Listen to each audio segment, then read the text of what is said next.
He insulted her in Spanish, assuming she was just the help. Her perfect reply? It shut him down, went viral, and flipped their worlds upside down. Before we dive in, if you haven't already, make sure to hit subscribe and let us know where you're watching from in the comments below. Your support means the world to us. Thank you for being here. Now, let's dive into the story. The midday sun bathed El Jardin in golden light, scattering reflections across glass tabletops and casting long shadows over crisp white linen. The rooftop restaurant, perched above downtown Los Angeles, buzzed with soft conversation and the quiet clinking of silverware. Every detail, from the imported Mediterranean tile to the hand-rolled napkins, whispered exclusivity. Lucia Alvarez wove through the tables like choreography, tray balanced on one hand, smile practiced and polite. Her black shoes pinched at the sides, cheap ones, worn down by double shifts and delayed dreams. A linguistics graduate student at UCLA, fluent in 5 languages, and still, she waited tables to afford the life a resume promised but hadn't yet delivered. This was the kind of place where one mistake could cost you more than tips. And today, that mistake came too easily. Her table, that table, was seated near the terrace. 4 sharply dressed men in suits, one of them unmistakably Ethan Castillo, founder and CEO of Castillo Global Holdings. Self-made billionaire. Media dubbed, infrastructure king. He radiated polished indifference, his dark suit crisp, posture effortless, cufflinks gleaming like armor. Lucia approached the table with a tray of sparkling waters and espresso. Her fingers trembled just slightly from exhaustion. She didn't think it showed. Not until a foot caught the edge of a floor tile she hadn't noticed. The glass slipped. A faint clatter, followed by a splash. A clear stream arced from the tray and landed squarely on Ethan Castillo's sleeve, soaking his cuff and speckling his lapel. Silence bloomed like thunder. Lucia froze. The other men at the table looked between each other, unsure whether to react. A few shifted uncomfortably. One coughed. Ethan's fingers stilled around his espresso cup as he looked down at the water. Then he chuckled, low cool. And without even looking at her, he leaned toward the man beside him and said in smooth, unhurried Spanish, "Esto es servicio o un circo? No me sorprende que no leguen lejos." Is this service or a circus? No wonder people like you never get far. The insult slid across the table like a blade dressed in silk. Lucia understood every word. She always did. Her pulse beat against her ribs, humiliation rising like heat in her throat. She knew she should apologize again, maybe offer to cover the dry cleaning, but something in her, long buried under quiet endurance, refused to bow. She inhaled, steadied her tray, then met his eyes, calm and direct, and replied, in flawless, crisp Spanish, "Perdón, señor, pero si el respeto fuera dinero, usted estaría en bancarrota." Forgive me, sir, but if respect were money, you'd be bankrupt. The table went dead silent. A slow, stunned breath passed between them all. One associate looked down at his plate, hiding a smirk. Another pulled out his phone, not discreetly enough. A red recording light blinked once, twice. Ethan Castillo blinked, visibly taken aback. He wasn't used to being challenged, certainly not by a waitress. And definitely not in a language he thought he owned the upper hand in. Lucia didn't wait for a reply. She turned and walked away, heart pounding, back stiff. Every nerve in her body screamed. Was she proud? Terrified? Fired? All of the above? What had she just done? Her shift ended early. The manager, arms crossed and face tight, pulled her aside before she could even clock out. His words were sharp but rehearsed, as if he were reciting a policy manual. "Mr. Castillo is a high-profile client. Disrupting a guest's experience, no matter the context, is grounds for suspension." Lucia said nothing. What could she say? By the time she stepped off the evening train into East Hollywood and climbed the stairs to her tiny apartment, her phone was buzzing uncontrollably. At first, she assumed it was her roommate Grace, asking about dinner. Then she saw the notifications. Twitter, Instagram, TikTok, email. Hashtag the waitress who fought back was trending. The video, that moment, had gone viral. Millions of views, looping endlessly across every platform. Dozens of captions echoed her words, "If respect were money, you'd be bankrupt." Memes, reaction videos, commentary threads. Some called her a queen. Others a feminist icon. A few accused her of playing victim. Lucia stared at the screen, numb. This wasn't the kind of fame she wanted. She hadn't asked for it. The applause felt surreal. Distant. Grace practically burst into the apartment, phone in hand.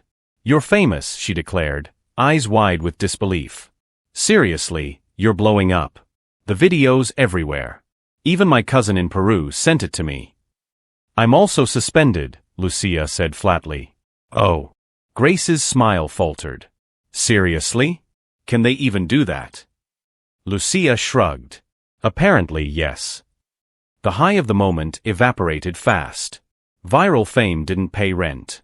Applause didn't buy groceries. She had 2 weeks to figure out what came next. That night, while brushing her teeth, Lucia's phone buzzed again, but this time, it wasn't a notification. It was an email. From Ethan Castillo, ecastillo@castilloglobal.com, subject, a professional proposal. "Miss Alvarez, I would like to discuss a matter of mutual interest. Tomorrow, 9 a.m. Castillo Tower, downtown Los Angeles.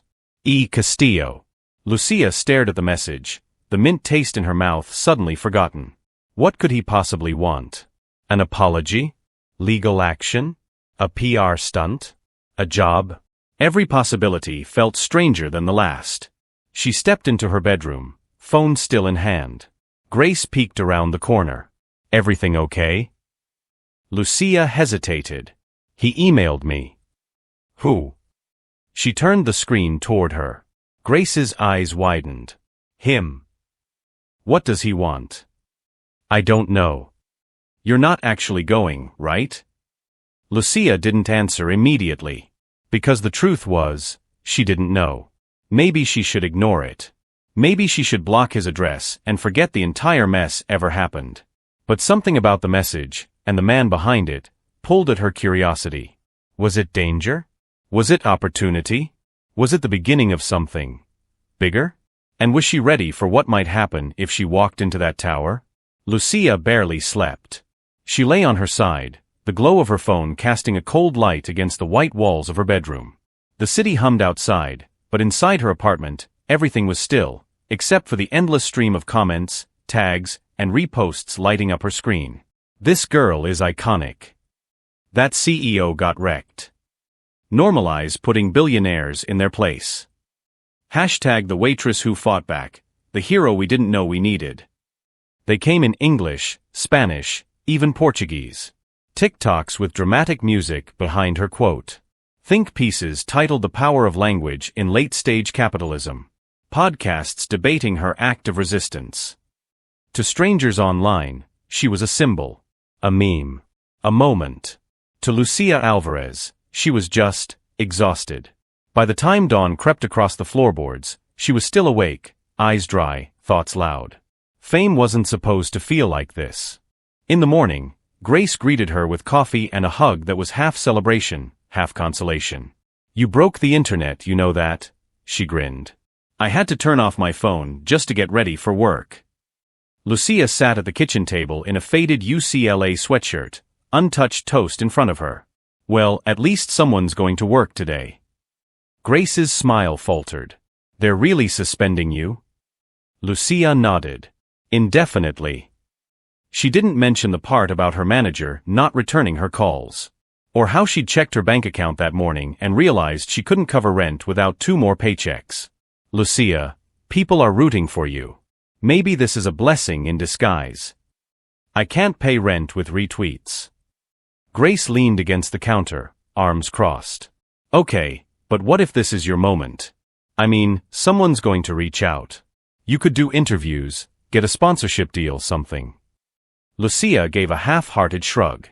She had no publicist, no strategy, no desire to go viral, and no idea how to survive being in the center of something she hadn't asked for. She'd stood up for herself once. That didn't make her an influencer. Still, the world was watching. Her inbox had turned into a war zone. Journalists, talk show producers, internet trolls, marketing firms wanting her to promote everything from coffee beans to protest merch. But one message was different. Short. direct. From an address she couldn't ignore. Ecastillo@castilloglobal.com. Subject: A professional proposal. Miss Alvarez, I would like to discuss a matter of mutual interest. Tomorrow, 9 a.m. Castillo Tower, downtown Los Angeles. E. Castillo. Grace's eyes widened when she read it over Lucia's shoulder. He's kidding, right? I don't think so. Why would he want to meet with you? Lucia hesitated. Damage control? PR stunt? To sue me? Grace pulled the phone from her hand, scrolling back through the message. No lawyer would set up a meeting like that. Besides, if he wanted to sue, he'd have already filed something. Then what does he want? That's the part that worries me. Lucia looked down at her chipped mug. I'm not going to apologize to him. I'm not saying you should. I'm saying, billionaires don't do anything without motive. He's not just trying to patch things up. He wants something. I know. Are you going? A long silence passed between them. I don't think I have a choice, Lucia said quietly. Ethan Castillo wasn't sleeping much either.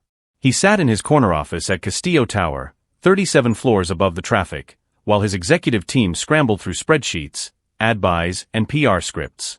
A massive flat screen played the now infamous clip on a loop muted, but with captions burned in yellow at the bottom. Forgive me, sir, but if respect were money, you'd be bankrupt. He ran a hand through his dark hair and exhaled through his nose. His jaw was tight, his expression unreadable. Across from him, Clara, his head of communications, flipped through a crisis playbook as if the answer would leap off the page. This is spiraling, she said bluntly. Hashtag the waitress who fought back has already outpaced our last product campaign in impressions. Gen Z loves her. Women love her. Spanish-speaking media is calling her La Voz del Pueblo.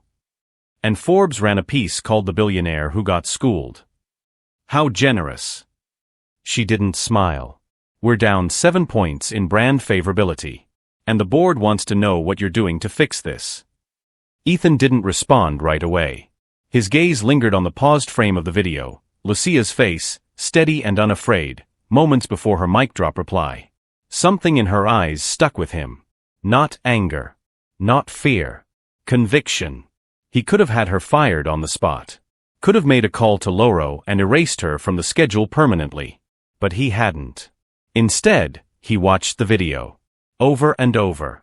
Her Spanish had been impeccable. Not just fluent, precise. Her tone, her cadence, even her idiomatic phrasing. Better than half the execs he employed for Latin American outreach. She hadn't insulted him with rage. She'd corrected him with dignity. And she'd done it in a way that no one else ever dared. She has a degree in linguistics, he said aloud. Clara blinked. You looked her up? I wanted to know who I was dealing with. And she's smarter than I gave her credit for. Clara arched a brow. You think? Ethan leaned back, gaze narrowing. I want her in the office tomorrow. 9 a.m. To do what? Scold you again. To hear me out. Lucia stood outside Castillo Tower at 8:58 a.m., nerves coiled tight in her stomach. The building shimmered in the morning light, all glass and power, its logo gleaming like a crown above the revolving doors. She wore her best professional outfit, a gray blazer over a navy blouse, slacks she'd ironed twice, but still felt underdressed next to the parade of suits brushing past her. Was she making a mistake? Grace had begged her not to go. Don't walk into the lion's den just because he invites you, she'd warned. Remember who holds the power in that room. But Lucia wasn't just thinking about power. She was thinking about rent, tuition, her future, and maybe, just maybe, the chance to speak for herself again. She stepped through the doors. Inside, the lobby was quiet and marble bright, with a curved reception desk and digital art projected against the far wall. 2 security guards flanked the elevators, but one already had her name. Miss Alvarez? The receptionist asked. Mr. Castillo is expecting you. Executive elevator, right this way. Lucia's throat tightened. She nodded. As she rode to the top floor, the elevator hummed in eerie silence. No music. Just the soft flicker of lights as the numbers ticked upward. When the doors opened, a woman with sleek hair and an intimidatingly perfect suit greeted her with a small smile. Lucia Alvarez? Yes.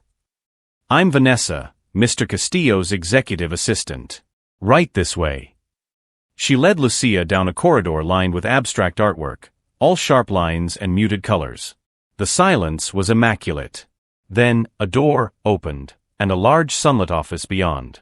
And there he was. Ethan Castillo stood near a floor-to-ceiling window, hands in his pockets, dressed in a navy suit and pale shirt with the top button undone. He turned as she entered. "Miss Alvarez," he said. "Thank you for coming." Lucia stepped in slowly, wary.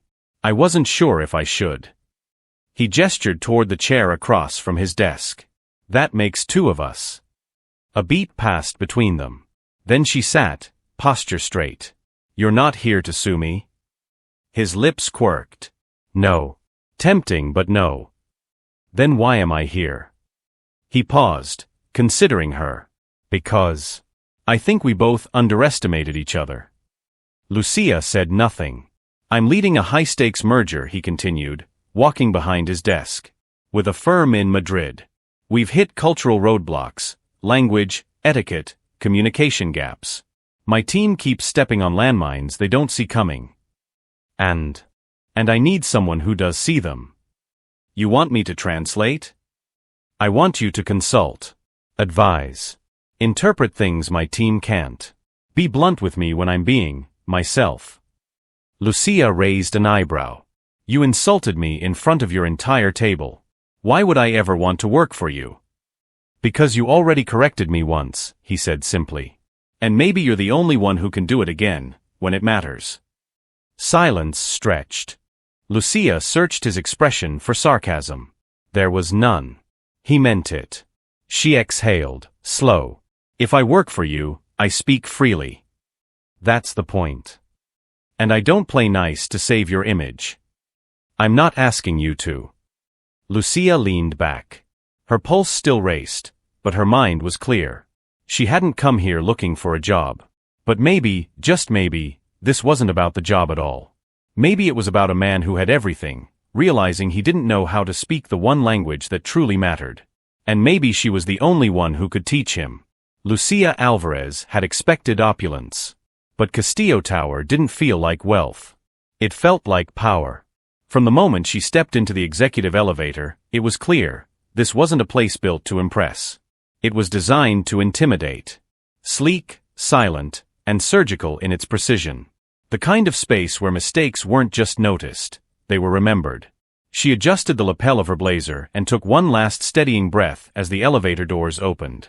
Vanessa, Ethan Castillo's assistant, elegant, unreadable, was waiting. "Right this way," she said without preamble. Lucia followed her down a corridor lined with polished glass and oversized modern art. The click of their heels echoed too loud in the stillness. Then, a door opened, and there he was. Ethan Castillo. Behind his desk.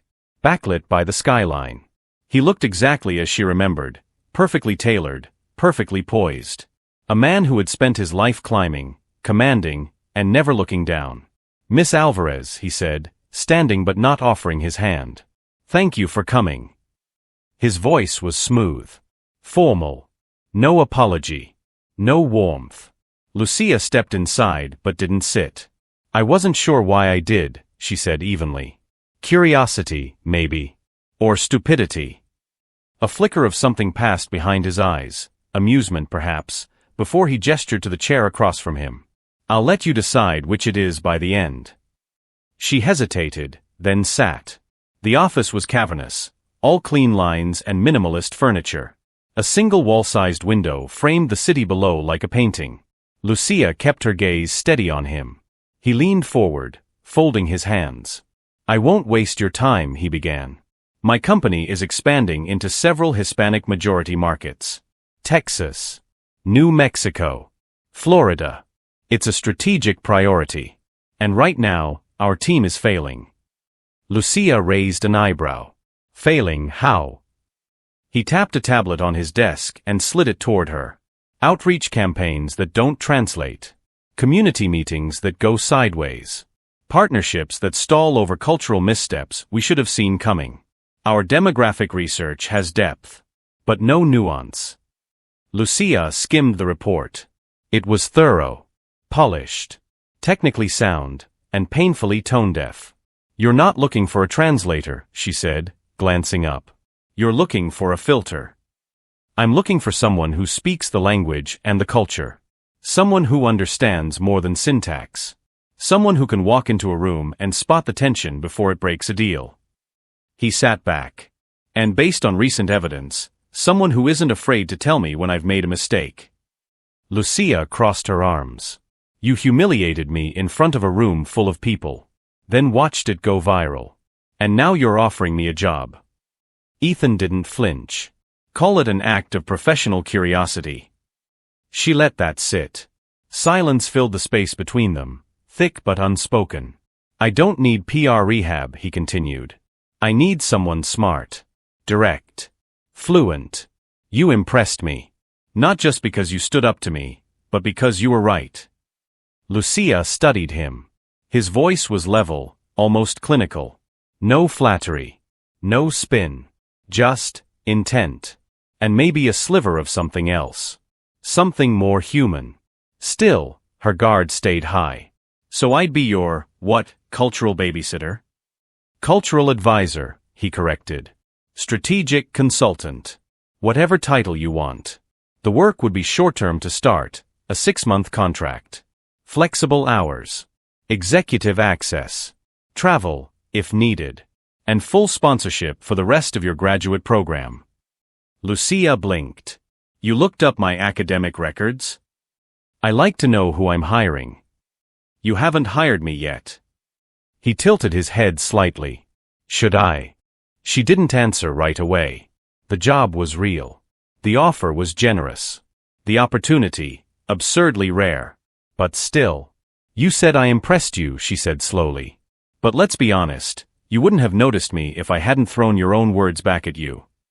"I noticed," he said, voice quieter now. "Long before that." That stopped her. Just for a beat. "Then, if I do this, I won't be silent when you're wrong. I don't want you to be. I won't flatter you. I won't smile for optics. And I'm not here to fix your image." "Good," he said simply. "That's not what I'm paying you for." Another pause. Lucia leaned back slightly, studying him. "You think you're being respectful now. You're not." He arched a brow. "No. You're being careful. Strategic. You don't respect me yet. Not really. You just respect what I can do for you." Ethan nodded, acknowledging the truth in her words. "Then let me earn it," he said.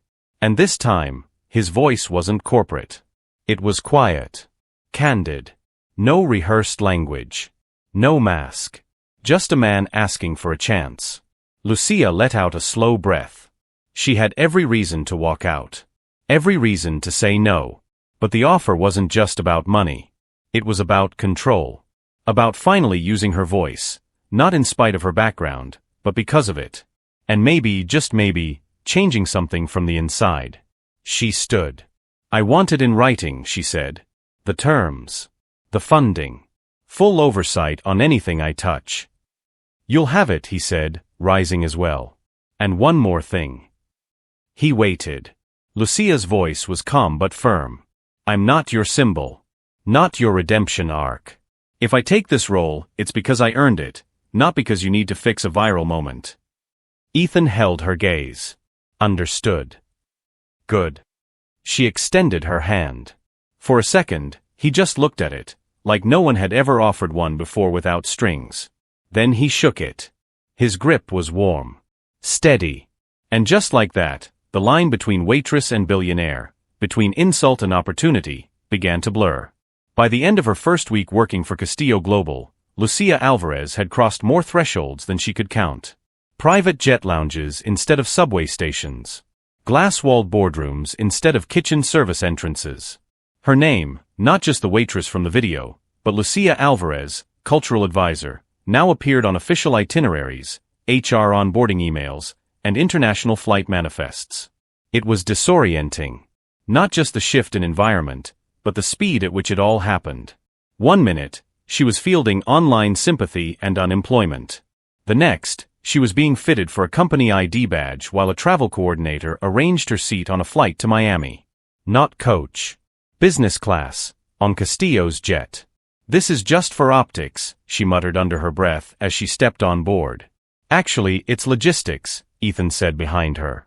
"We fly commercial when we have to. But time is expensive." Lucia turned slightly, leveling him with a look. "And people aren't." His mouth twitched. "Which is why you're here." The jet was sleek, quiet, and aggressively minimal, like everything else in Ethan's world. A place built for forward momentum, not comfort. Coffee was served on silver trays. Tablets replaced folders. Every surface gleamed. Still, the silence between them held the most weight. They spoke little on the flight. Ethan worked. Lucia read through the Miami project brief again. Castillo Industries' billion-dollar joint development deal with a family-owned construction firm led by prominent Cuban-American stakeholders. The pitch was high stakes.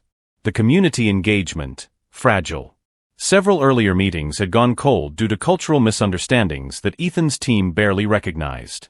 It was, by every definition, a tightrope. And for some reason, Ethan was trusting her to help him walk it.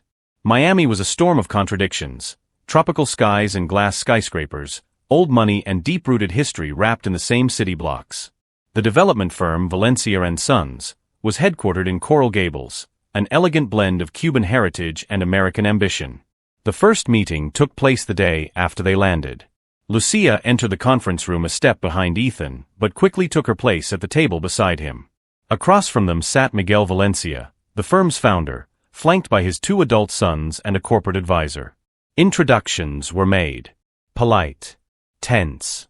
Ethan launched into the proposal, direct, efficient, heavy on numbers. His voice, as always, was calm but clipped. When he spoke, it was like listening to a scalpel, clean, sharp, effective. But also, cold. Lucia felt the atmosphere shift halfway through the presentation. Eyes tightened. Shoulders stiffened. Valencia's sons exchanged a look. The tension was subtle, invisible to most. But not to her. She leaned forward, interjecting smoothly in Spanish. Disculpen, lo que el señor Castillo quiere decir es que este proyecto no es solo un negocio, es una colaboración. Una que honra la historia y vision de la comunidad. What Mr. Castillo means is that this project isn't just a business venture, it's a collaboration. One that honors the history and vision of the community. Miguel Valencia's gaze softened just slightly. Ethan glanced at her, surprised but silent. Lucia continued, gently translating not the words, but the tone behind Ethan's pitch, adjusting phrasing, emphasizing shared goals, acknowledging cultural nuance. Where Ethan had drawn lines, she built bridges. By the end of the meeting, Valencia's sons were smiling. The advisor nodded in agreement. And when they stood to shake hands, Miguel said something that made Ethan pause. Ahora sí entiendo por qué la trajo. Now I understand why you brought her. That night, they attended a networking dinner on a rooftop overlooking the Miami skyline. The city shimmered in shades of coral and gold as the sun dipped below the horizon. Lucia stood by the railing, sipping a non-alcoholic mojito, letting the warm breeze lift the strands of hair from her face. It had been a long day, but productive. The Valencias were impressed, not just with the revised proposal, but with how Castillo Industries had suddenly become human in the room. And that, she knew, hadn't come from Ethan. "Nice work today," came his voice behind her. She turned to see him approach, jacket off, sleeves rolled, shirt collar slightly undone. It was the most casual she'd ever seen him, though he still moved like someone being watched. Lucia offered a small nod. "I take it we didn't ruin anything." "Quite the opposite. Valencia wants to move forward, conditional on our revised community outreach plan." "You mean my plan?" Ethan didn't argue. "Yes." They stood in silence for a beat, the sounds of the city filling the space. "You surprised me," he said. "Good. You needed it." Another faint smile. "Your instinct for tone. I don't have that." Lucia looked at him. "You have the instinct. You've just buried it under efficiency. Efficiency keeps companies alive. And sometimes kills everything else." A gust of warm wind passed between them. After a moment, Ethan spoke again, quieter this time. My mother was a waitress. Lucia blinked. Really? He nodded, looking out toward the skyline. In San Antonio.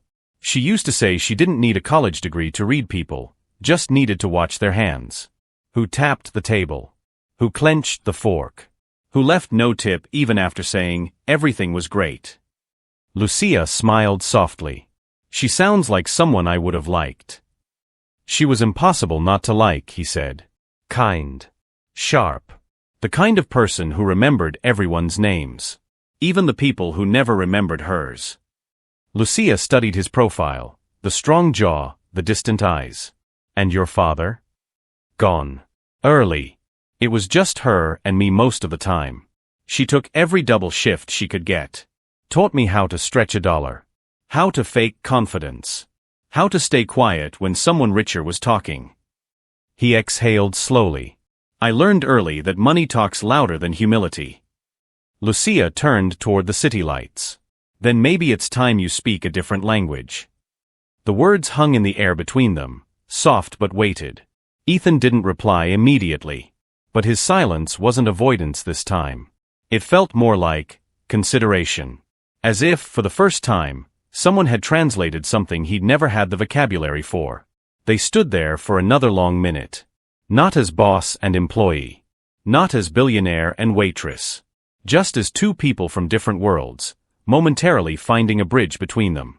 By the third week, Lucia could tell you the exact rhythm of Ethan Castillo's moods. When he was irritated, he rubbed the bridge of his nose.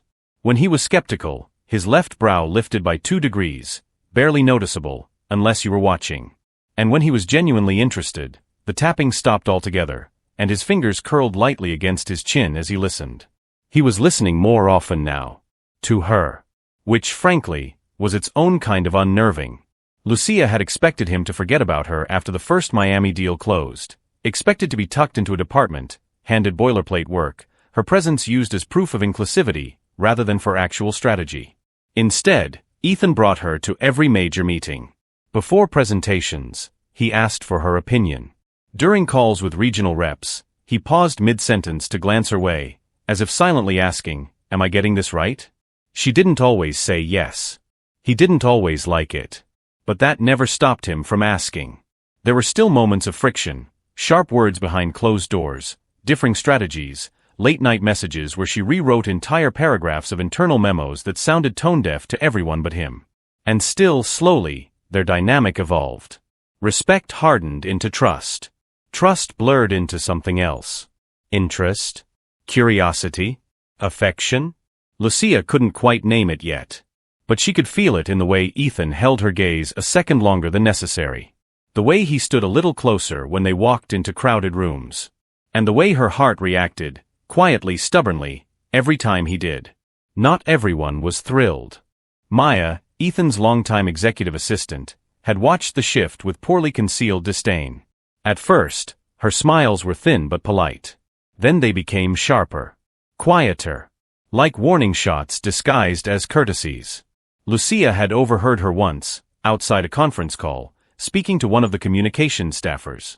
Funny how someone goes viral for throwing shade and ends up on a private jet. Let's hope she doesn't start believing she belongs here.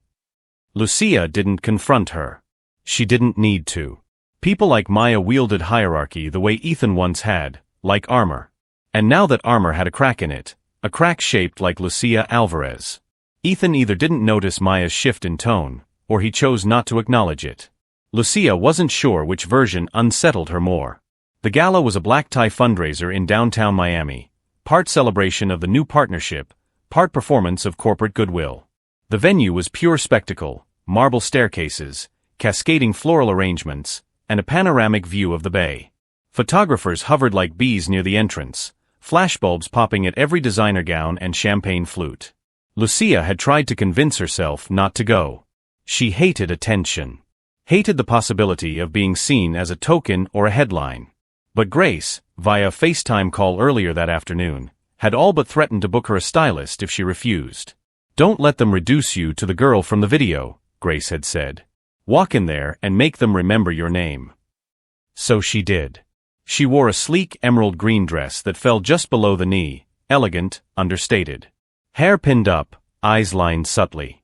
She didn't look like the version of herself who once spilled a glass of water and changed her life. She looked like she belonged. Ethan noticed. The moment she stepped into the ballroom, his gaze found her, not in the quick, dismissive scan of a CEO assessing his team, but in the still, struck moment of a man seeing something unexpected. "You clean up well," he said quietly when she reached him. Lucia arched a brow. "Careful."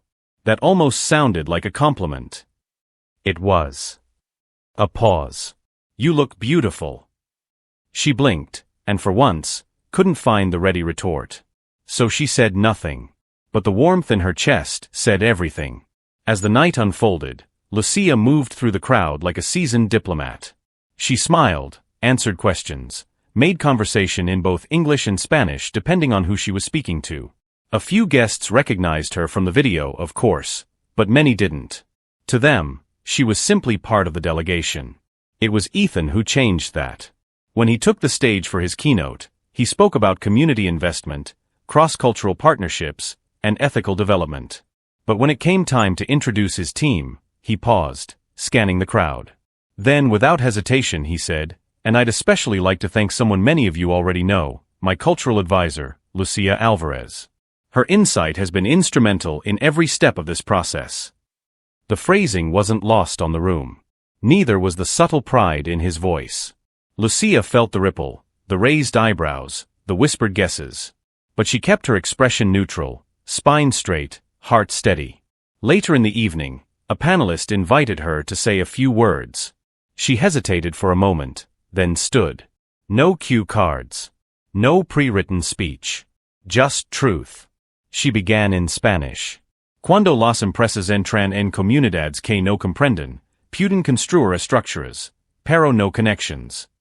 When companies enter communities they don't understand, they can build structures, but not connections. Then, switching to English. Inclusion isn't about optics. It's about listening. About humility. About learning not just what people say, but what they mean. She looked toward Ethan briefly. "And if we're not willing to speak the language of the communities we serve, metaphorically and literally, then all we're doing is building monuments to ourselves." The room applauded. Not politely, enthusiastically. Ethan was the first on his feet. Afterward, several attendees came up to shake her hand. Business leaders. Policy advisors.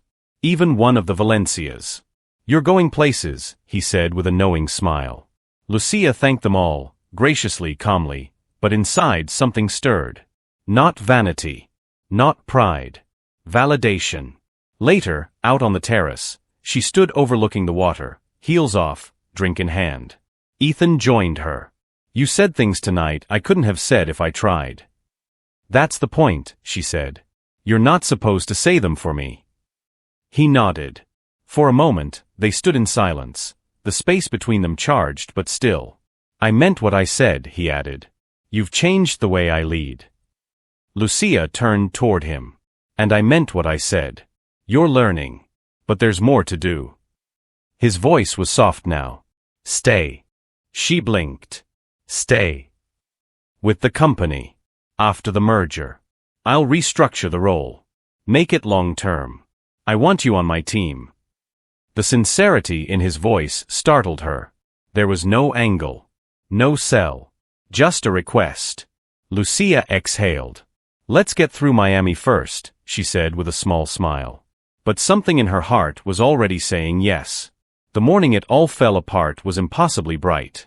Lucia walked into Castillo Tower just after 8 a.m., café con leche in one hand, a new notebook tucked beneath her arm. She was running on adrenaline and light sleep, but her mind was sharp. Focused. Alive. Today, the revised outreach framework for the Texas division was due. She'd worked late drafting it, interweaving regional dialects, cultural references, and bilingual positioning strategies that had impressed even the most skeptical members of the advisory team. Momentum was finally on her side. The chaos of the past few weeks had quieted into something close to clarity. She stepped into the elevator, nodding politely to the junior exec beside her. He didn't nod back. Odd. When she reached the 37th floor, the mood was different. Too quiet. Too still. The receptionist wouldn't meet her eyes. Vanessa barely offered a greeting. In the corridor, two legal team members stood huddled by the glass wall, their conversation urgent and hushed. Lucia's stomach tensed. Something was wrong. When she entered her office, she found Maya already inside, standing by the desk, arms folded, expression unreadable. "What are you doing in here?" Lucia asked, voice calm but wary. Maya didn't answer. She stepped aside. And Lucia saw it. Her inbox. Open. Project files spread across the screen. Her name. Her credentials. Her email signature, attached to a thread she'd never written. One of the emails contained internal documents, confidential briefings tied to the Miami development permits. And another suggested that a bribe had been approved by a member of the Castillo Executive Board to expedite zoning approvals in Florida. Lucia's breath caught. What is this? Before Maya could speak, a deep voice answered from behind her. Ethan. His eyes were cold. I was about to ask you the same thing. Lucia turned. Ethan, I don't know what this is. I didn't. These files were leaked to a journalist 2 days ago, he said, stepping into the office. They're time-stamped from your work laptop. Your email credentials. Your access log. Her mouth went dry. That's not possible. It's already been published. He tossed a printout onto the desk, a front-page article from a major financial outlet. Castillo Industries tied to Florida bribery scandal. Internal documents suggest executive misconduct. Her name wasn't in the headline, but she saw it further down the article. Sources within Castillo confirmed the leak originated from a newly hired consultant. The text blurred for a second. Lucia blinked hard. Her voice trembled, just slightly. You think I leaked that? I think someone did. From your account. I would never do that. You know I wouldn't. Ethan didn't move. Lucia stepped forward, voice rising. Ethan. Look at me. He met her eyes. I've been in every room with you. Every call. Every flight. You brought me in to help clean up this company's reputation. Why would I burn it down? He didn't respond. Not at first. But his silence said more than words. I trusted you, he finally said, voice low, cold. And you used me. The words struck harder than she expected. Lucia stood completely still. So that's it? No investigation? No benefit of the doubt. You'll be placed on leave pending review. Legal will take over from here. He nodded once at Maya, who stepped toward the door. Security appeared a moment later. It happened quickly. Quietly. As if it had been rehearsed. Lucia turned back toward Ethan, her voice sharp now. You said I could speak freely. So here it is, this reaction? It's not leadership. It's fear. You don't know what happened, and you're already sacrificing the one person who's actually tried to protect your company's soul. Ethan's jaw clenched. But he didn't stop her. He didn't defend her either. Security gestured. Lucia picked up her bag, no longer hers, and walked past him without another word. The elevator doors closed. The silence inside felt louder than the entire city outside. By the time she reached her apartment, the headlines had multiplied.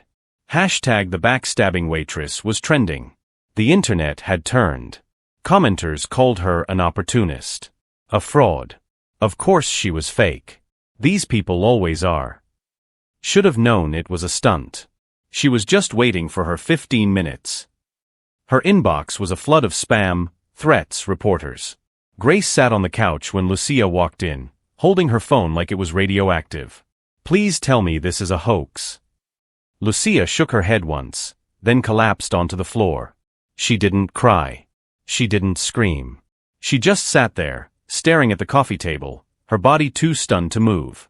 Grace came over slowly. I know you didn't do it. I don't even know what happened. Someone used my access. They're setting you up. Lucia's fingers curled against the rug. Then I need to prove it. Where do you even start? Lucia looked up. That sharpness in her eyes, the one Ethan had once mistaken for arrogance, had returned, harder than ever. Where it always starts, she said. With the truth. Lucia hadn't left her apartment in 3 days. Outside, the world was spinning, headlines cycling like vultures, timelines flooded with commentary, hashtags she didn't ask for. Hashtag the backstabbing waitress. Hashtag Castillo leaks.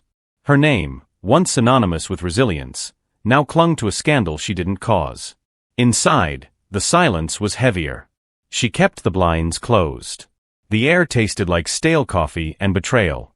The worst part wasn't the headlines. It was Ethan's voice echoing in her mind. I trusted you. And you used me. It hurt more than she wanted to admit. Not because she needed his approval, but because she thought he'd known her better than that. No more waiting. Lucia pushed her laptop open and started digging.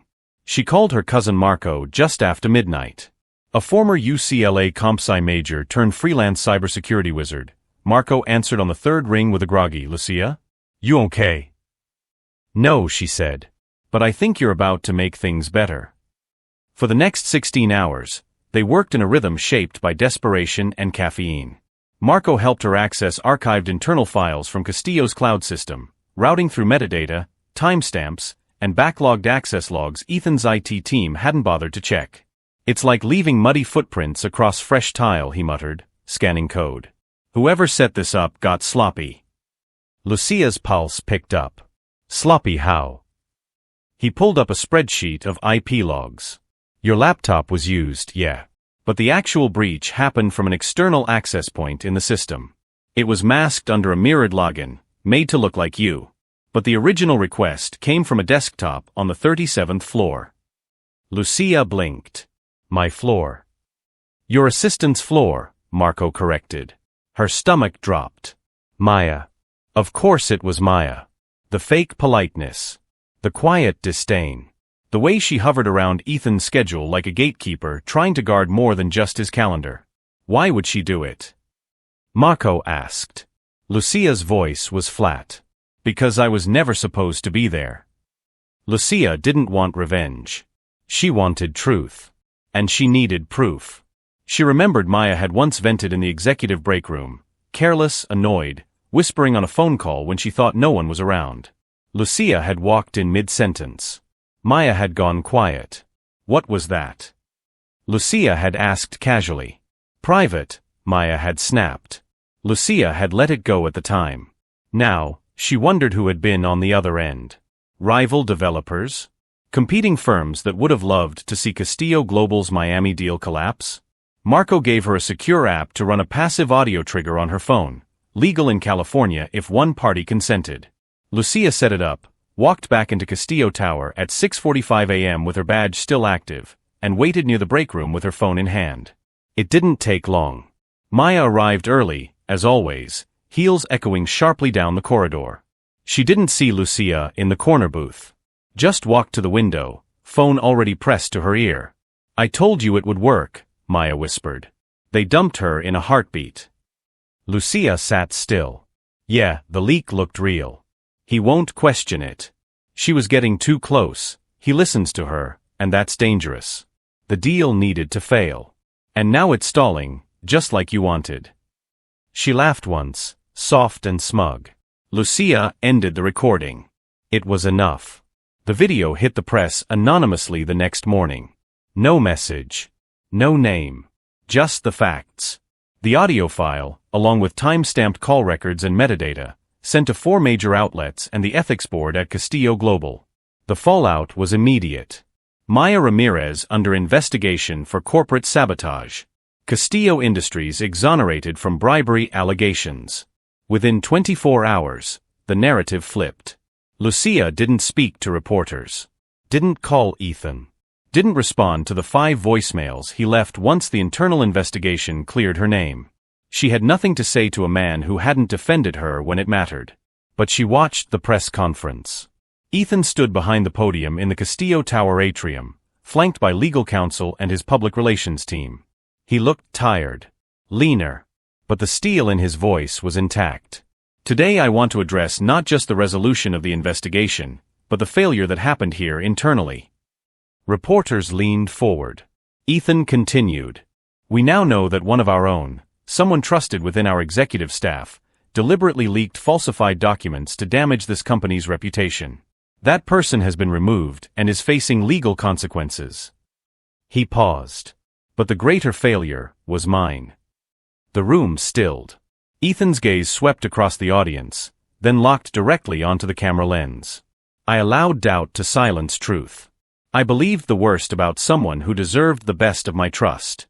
Someone whose insight, intelligence, and integrity restored this company's credibility, and whose name should never have been tied to this scandal. He took a breath. I owe my company's honor to Lucia Alvarez. Gasps. Cameras flashed. Fingers typed frantically on phones. Ethan didn't flinch. I hope the world remembers her name for what it truly stands for: courage, clarity, and conviction. Miss Alvarez, if you're watching, I'm sorry. Lucia sat back in her chair and closed her laptop. The words didn't erase what happened. But they mattered. The cafe was small, tucked between a flower shop and a bookstore in Echo Park. The kind of place where the espresso machine hissed louder than the conversations, and no one bothered to look up when the door opened. Lucia moved between tables like she'd never left. The apron felt heavier this time. Not because the work had changed, but because she had. She wiped down a table near the window, her mind elsewhere. It had been weeks since the scandal flipped. Maya was gone. Her name cleared. Ethan's public apology had made the rounds on every news outlet for 3 days straight. And yet, she was back here. Not because she'd failed, but because she needed something simple. Something real. She wasn't ready to decide what came next. So she poured coffee. She listened. She worked. She didn't expect him to walk in. But he did. The bell above the door chimed, and when she looked up, Ethan Castillo was standing there, not in a suit, not with an entourage. Just jeans, a black jacket, and that same unreadable expression. He waited until she approached.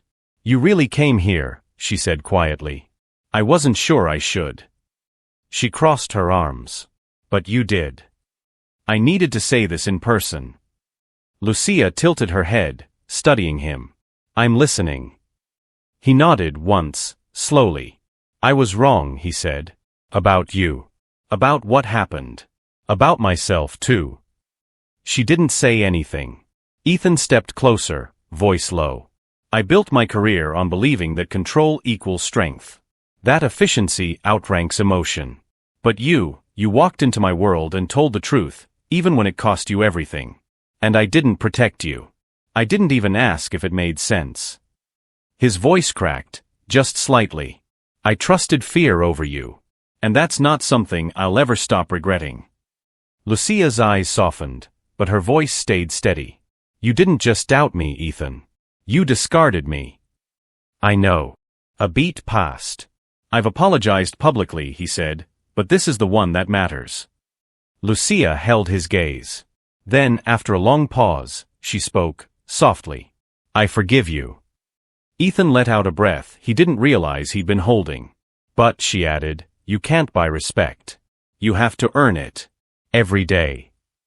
He nodded. I'm ready to start. She looked down at her apron, then back up at him. So what now? You here to offer me another 6-month contract? No. He reached into his coat and handed her a folded envelope. Inside, a formal letter, simple, direct. Director of Cultural Outreach. Permanent position. Full salary. Executive-level access. And one line at the bottom, reports directly to the board. Not to him. Lucia looked up, stunned. No strings, Ethan said. Just respect. And maybe, a second chance. She studied him. He wasn't performing this time. There was no pitch, no polished delivery. He wasn't the untouchable CEO. Just a man who had lost something he didn't know how much he needed, until it was gone. I'll think about it, she said finally. He smiled, faint but real. I figured you would. He turned to leave, then paused at the door. You know, he said, glancing back, when we first met, I thought you were trying to challenge me. Lucia arched a brow. And now, I know better. She walked toward him slowly, stopping just a few steps away. And what do you know now, Mr. Castillo? That you changed me. The space between them narrowed, not with tension, but something warmer. Something earned. Lucia's voice was quiet. Took you long enough. I'm a slow learner, he said. But teachable. Their eyes held. No titles. No positions. Just them. And in that quiet cafe, under the soft buzz of background noise, something unspoken passed between them, a spark long buried under pride and pressure, flickering to life. Not perfect. Not fixed. But real. 6 months later, Los Angeles shimmered in evening light. Outside the newly opened Castillo Foundation for Education and Culture, a crowd gathered, philanthropists, educators, community leaders, and press. But inside the atrium, beneath a ceiling of glass and warm lighting, Lucia Alvarez stood at the heart of it all. No longer just the woman who went viral.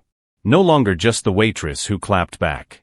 Tonight, she was Executive Director Alvarez, a voice, a leader, a symbol of what could happen when someone dared to speak truth, and was finally heard.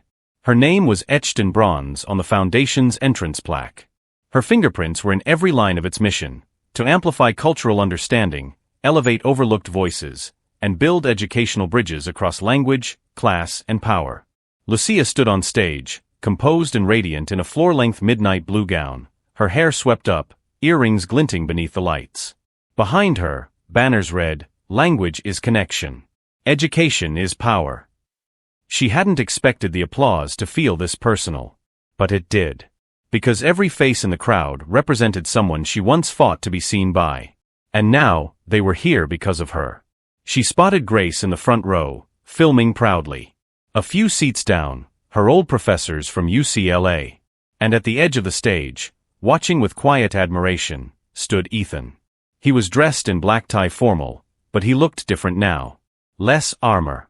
More presence. Since the scandal, Ethan had reshaped his company's culture, restructured leadership, and stepped back from the spotlight. He gave Lucia full creative control of the foundation, no oversight, no interference. Just trust. He had finally learned how to lead by listening. And tonight, he looked at her not as the man who once stood at the top of a tower, but as someone who had been changed, one sentence at a time. As the applause died down, Lucia took the mic. I used to think fluency meant knowing every word, she began. But it doesn't. It means knowing which words matter, and when to speak them. A few heads nodded. Some clapped softly. When I stood in a restaurant months ago, I wasn't trying to go viral. I was just trying to be heard. And tonight, as we open this foundation, I want every young person who has ever been underestimated to know, your voice matters. Your story matters. She glanced toward Ethan briefly. And sometimes, the people who once couldn't hear you, might become the ones who help you speak louder. Applause. Real, resonant. Lucia stepped back. The program continued. A performance. A video montage. A short keynote from a city council member. Then Ethan returned to the stage, holding something small in his hand. Lucia tilted her head slightly. Curious. Unprepared. He turned toward the crowd. Before we close tonight, there's one more thing I need to say. Not as a CEO. Not even as a partner in this foundation. But as someone who once forgot what humility looked like, and who was reminded, in the most unforgettable way. The room quieted. You once told me words can change lives, he said, facing her now. And you were right. Yours changed mine. He took a step closer. Then another. And with the whole room holding its breath, Ethan opened the small velvet box in his hand. Inside was a vintage gold ring, elegant, delicate, timeless. My mother wore this every day of her life, he said softly. She used to tell me that dignity doesn't come from money, it comes from how you treat people when no one's watching. Lucia's throat tightened. Ethan's voice dropped. Just for her now. Lucia Alvarez, will you let me prove I've learned your language, the one of respect? Gasps. Whispers. Cameras raised. But Lucia didn't hear any of it. She only heard her heart beating fast. Her breath catching. Her soul answering a question that had never needed to be spoken aloud. She stepped forward. And said without hesitation yes. The room erupted into applause. Grace wiped a tear behind her phone. One of Lucia's professors cheered under his breath. Photographers snapped like mad. But Lucia didn't care. She was looking at Ethan, and he was looking at her, not as a CEO and consultant, not as opposites who collided, but as equals who chose to rise together. Later that night, as they stood on the balcony overlooking the city, Lucia leaned into him. "You know," she murmured, "if someone had told me that a spilled glass of water would lead to this." Ethan chuckled, eyes soft. "I wouldn't have believed it either." She looked up at him. "But maybe that's the point," she said. "Sometimes, it's the moment no one expects that changes everything." He brushed a strand of hair behind her ear. "And sometimes, one sentence spoken in the right language is enough to rewrite the story of two lives." Lucia smiled. "Then let's keep writing." Thanks for watching. If you enjoyed this story, be sure to hit subscribe and check out our other thrilling stories on the channel. Leave a comment below. Let us know where you're watching from and what you think. Your support means everything to us. Until next time, stay tuned for more.